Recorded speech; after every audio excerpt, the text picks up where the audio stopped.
I can do this, and I don't have tennis shoes in the way.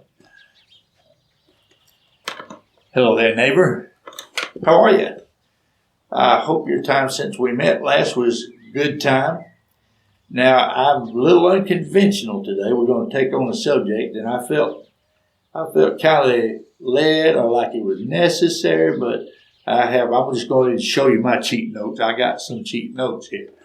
We're going to take on a subject, a one-word subject that I think might be the most misunderstood, in some cases underused.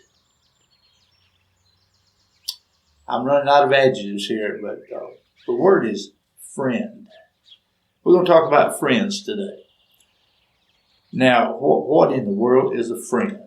Well, now, my granddaddy, he used to have a saying. He'd say, "Boy, if you hang around it long enough, you'll go to smelling like it." What's that? You need a translation?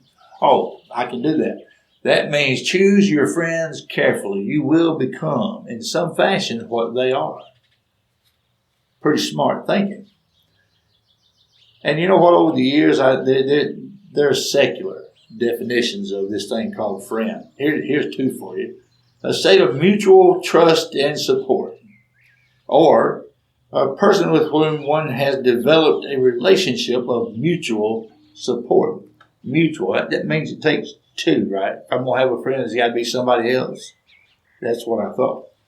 Now, if you get down to the Bible and what it says, Proverbs 27:17.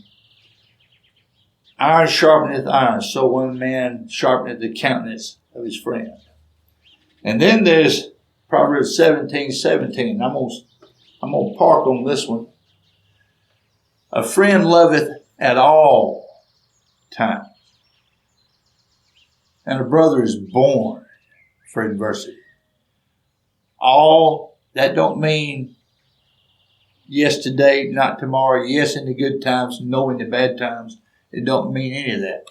And born for adversity. What does that mean? Well, that means if I see a monster called adversity going towards a man that I call my friend, I'm going to get between him and that monster any which way I can. And I'm going to say to adversity, listen, big boy, that's my friend. If you're going on to him, you're going to have to come through me first. A friend loveth at all times. And a brother is born for adversity. Now let me talk to you about a friend like that I had in my personal life. And by the way, a wise man once made this statement. And if I could remember who it was, I'd give him credit. He said, if you live your entire life, and at the end of your life, you discover that you had 3 really good friends, you had a good life. Now just let that marinate a little bit while I tell you about a man. And I want to get this in order, because this man was very special to me in my life. His name was Carl Yarborough. Now, Mr. Carl, let me just go ahead and tell you about me and Mr. Carl. Mr. Carl taught me some really important stuff, like how to bait a hook right, how to use a slip cord when we was out fishing on the catfish lakes, how to strap buckets to my sides and pick blackberries two-fisted so I could pick 2 gallons in the same time. Sometimes it took to pick one. Now, if you was picking what we call swamp berries that got big as the first knuckle on your finger. And Mr. Carl loved to have his fun. Now, we fished the Chattahoochee River a lot, but me and Mr. Carl, we like catfish lakes. So picture this now. I'll tell you this story. This is me and Mr. Carl. We're on a catfish lake. Now, honey, he could use 1 reeling rod and you use 3 and he would outfish you. And if he couldn't catch a fish, you might as well stay home. So here I am, this bony, bald-headed, buck-toothed little boy. Mom and Dad let me go with Mr. Carl anywhere he wanted to go. We're on this fishing expedition. And he watched me one day, and I had at least 2 reeling rods out. I promise you I did. He had 1. And he was catching catfish to beat the drum. Well, I wasn't getting nothing. And after a while, he looked over at me and he said, "Here, you want me to tell you what you're doing wrong? Yeah, Mr. Carl, if I'm doing something wrong, yeah, tell me. He said, well, what you're doing is you're putting the wrong end of that worm on your hook first. He said, you trying to put his back end on first. You want to put his front end on first. Y'all, I started hunting the front end of that worm. Now, you may be educated. You may know what the front end of a worm was, but I didn't know the front end from the back end. You picture this little old bony, bald-headed, buck-toothed boy. He's got that worm up. He's got it like this. And he takes it around this way, and he looks at it, and he brings it up close, and takes it back, and he turns it this way, and then he turns it around this way, and just turn it every which way. I was going to find the front end of that worm. You hear me? Mr. Carl, bless him. He watched that for about 2 minutes. He finally busted out laughing. He said, "You put that thing on there any way you want to. I'm just messing with you." But we can have fun like that. What's that? Did I get mad? I laughed hard as he did. Mr. Carl was a deacon in our church. He was one of our seniors. Whole career in textiles. Many times when they were creating Midway Baptist Church where I was raised, he'd get off work in the cotton mill, go straight home, change, and out the door to knock on doors and visit with people and set up the next meeting in the little store building they started off with. And in my lifetime, Mr. Carl showed me the true definition of friendship on several different occasions. And I want to make sure I want to get this right. So here's, and I may have shared this story way back at the beginning of this journey. I'm going to tell it again right here for this set because I want you to see what a real friend really is. Now, I told you we fished catfish lakes, and we did. And we'd make it on a Saturday, make it all day. Of course, you know, middle of the day, the catfish, they just, I don't know if they go take a nap or what they do, but I know one thing, they quit binding. It's a pretty good opportunity for you to get up under the trees, away from the water, out of the sun, and have lunch, which we were doing on this day. After a while, Mr. Carl, he snapped to attention. He still smoked the pipe at that time. He said, "Hugh, I know what I'm doing wrong." He tapped all the tobacco out of that pipe, put it in his shirt pocket. He had old tan work pants and a tan work shirt on, you know, and wore glasses, had a receding hairline on both sides, dark, not gray. And he gets up and he says, "I know what I'm doing wrong." And he didn't say another word. He went off to the lake. Well, now that's my mentor. That's my fishing partner. Now, if he's doing something wrong, and if he's going to go fix it, this little boy's going to be right there with him. I'm going to learn too. He goes down to that lake. I'm telling you all the truth. I was there. He reeled that line in, brought it up, took the old bait off, threw it in the water. He put a brand new wiggler on that hook. And he looked right at me and he winked. You know, he said, "What's this?" He dipped that rod down in the water, and he said, "I baptize you in the name of the Father, the Son, and the Holy Ghost." And me, I said, "Oh, Mr. Carl, come on now." He said, "Well, let's just see. Ain't nothing else working." Now, let me explain to you that we used a slip cork. Now, what that means is you put the line under one end of the cork, not both. That way, when your cork hit the water, your bait and your sinker went to the bottom of the lake. The only place any catfish in good standing would be in the heat of the day, right? Your cork, however, would stay topside. He cast that line out. He threw halfway across that lake.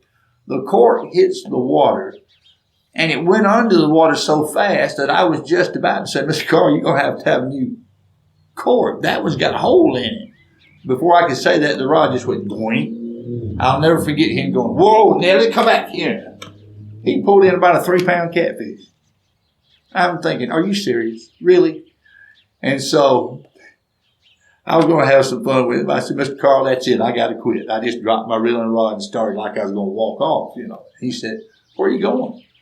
I said, "Well, Mr. Carl, I got to quit right there. You deacons, y'all got power I can't match up with." And I made it again like I would walk off, you know. He said, "Wait a minute, Hugh, come back here. I got something I want to tell you." And I went back and I'm pretending exasperation again. You know, I said, "What, Mr. Carl, what?" And he looked at me and he said these words. He said, "You got access to the same power I do.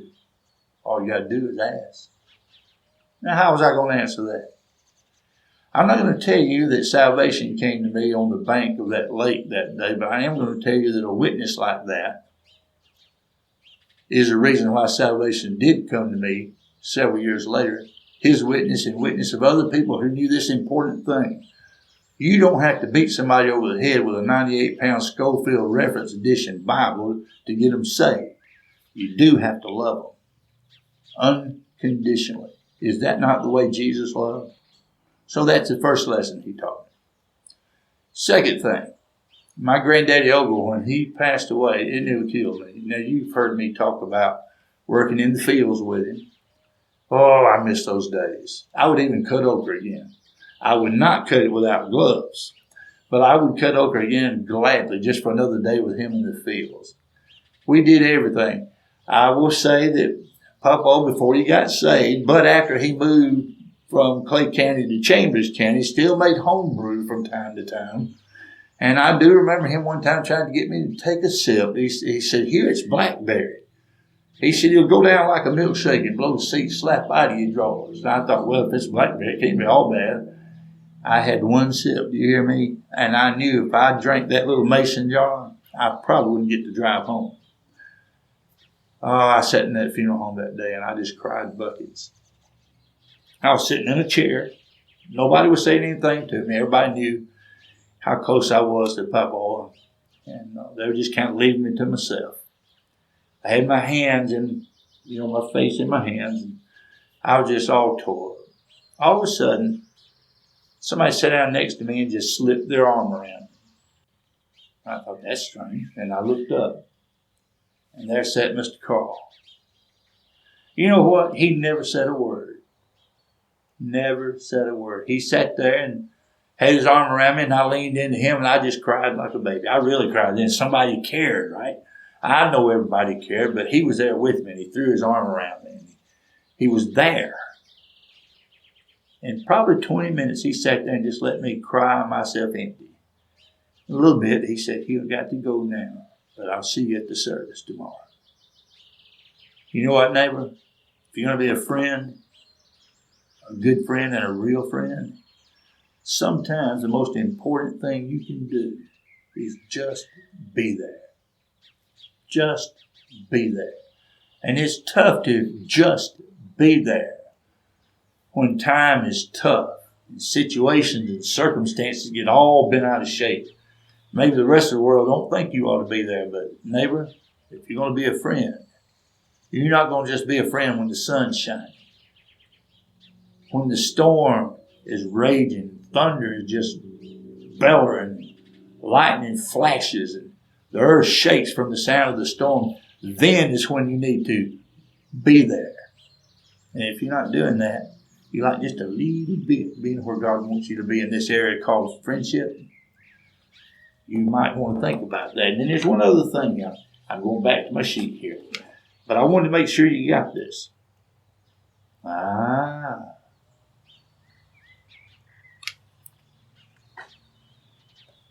Listen to it. It was a Sunday afternoon. I can remember it, and I can even almost relive it in my mind. I don't know what I was upset about, but it was a Sunday afternoon before church starts. I thought I was the only one in the church. Back then, you see, you could leave your church doors open between Sunday morning and Sunday night. Those days are gone forever, huh? But back then, we could do that. So I'm at the church. I'm at the altar, and I'm praying and just crying my eyeballs out. I don't know what it was now. All of a sudden, in the middle of all of my prayer, I felt a hand on my shoulder. I said, if you think you're by yourself, you just know you're by yourself. And all of a sudden, a hand comes on your shoulder. The first thing you want to do is say, "Yes, Lord." But yeah, I didn't dare look up. That hand stayed on my shoulder. I never heard a word for about 3 minutes. The hand left my shoulder. And I heard softly steps going, even through the carpet, as still as it was. I heard the steps. When the steps got back towards what I knew had to be the back of the church, I looked up just in time to see Mr. Carl walk out the door. You know what? He never one time asked me what I was praying about. He never once asked me why I was so upset. Not one time. But he was there. When I needed somebody the most, God knows. Do you not see that? God knows when you need that friend so bad. And my experience has been when I shut my stubborn self up long enough to just listen, I've always had that friend. I don't know, neighbor. I think we use this word friend way too loosely. When I think about it, I've probably got 25 times more acquaintances than I have real friends. And I know who they are. What about you? What is our number one concern as Christians? Winning souls to Jesus, right? You think you're going to do that with a 98-pound Schofield Reference Edition Bible mentality? You think you're going to win even one soul that way? You're fooling yourself. You're not going to win anything. God help me always to be the kind of friend who will step in where there is a need, when there is a need, and not care what the world thinks about it. If you're listening to this today, I hope that I've caused you to take a fresh look at this word friend. Not everybody that says they are your friend really is. And you find out who really is when life gets tough. Concentrate on that. Remember this one thing. I'm going to leave you with this. The very best friend you will ever have is the best friend who has ever walked on this earth. His name is Jesus. And fellas, there's another one that's the second best friend you will ever have. Most of y'all call her your wife. You might ought to think about that a little bit. What is a friend? What's your definition? I know I'll get mail on this one. But we'll just see. Maybe we'll have a conversation. Let's everybody be a friend. Make a friend. Time's getting short in this old world. You can't have too many friends, but you can't have just any friend either. You remember that. Thank you. God bless you for coming back. I hope you'll come again, and we'll have another little conversation. Come back to see me, won't you? Bye-bye. Love y'all.